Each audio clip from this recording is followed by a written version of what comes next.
আর আজকে দিনভর সিইও দপ্তরে বৈঠক চলবে, আর এই বৈঠকে থাকবেন ওই যে স্পেশাল অবজারভার সুব্রত গুপ্ত, তিনিও থাকবেন। কি নিয়ে আলোচনা হবে? জেলার যারা রয়েছেন, জেলার দায়িত্বে যারা রয়েছেন, যেসব 12 জন সরকারি অফিসার, রাজ্যের অফিসার, তাদেরকে 24টি জেলার দায়িত্ব দেওয়া হয়েছে, তারাও কি থাকবেন? কি নিয়ে আলোচনা হবে এই বৈঠকে জানবো। আমার সঙ্গে সোমরাজ রয়েছেন। সোমরাজ,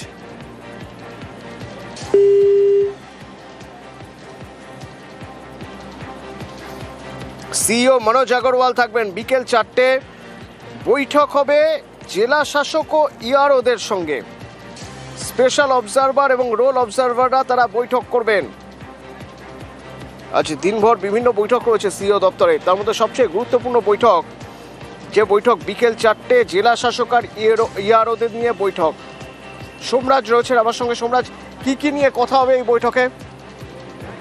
প্রথমত গতকালই জাতীয় নির্বাচন কমিশনের তরফে নির্দেশ পাঠানো হয়েছিল স্পেশাল অবজারভার এবং electoral rule observer. Special rule observer হিসেবে যে নির্বাচন অফিসার সুব্রত গুপ্তকে নিয়োগ করেছে জাতীয় নির্বাচন কমিশন, তিনি থাকবেন।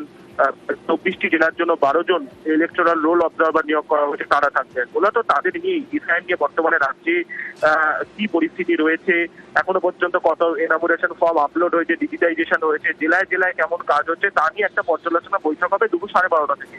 তারপর বিকেল 4টা থেকে জেলা শাসকদের নিয়ে একটা জরুরি বৈঠক হবে, কারণ জেলা শাসকরা মূলত এখনো পর্যন্ত কতটা ফর্ম আপলোড করতে পারলেন, কতটা ডিজিটাইজেশন করতে পারলেন, জেলায় জেলায় কি সমস্যা হচ্ছে, সার্বিক বিষয় নিয়ে পর্যালোচনা করা হবে। এবং তুমি জানো যে 9 তারিখ ড্রাফট রোল প্রকাশ হবে, এবং তারপরে জাতীয় নির্বাচন কমিশনের তরফে মূলত ক্লেম অ্যান্ড অবজেকশনের কাজ শুরু হবে এসআইআর প্রক্রিয়া নিয়ে। তো ক্লেম অ্যান্ড অবজেকশন প্রক্রিয়া নিয়েও কিভাবে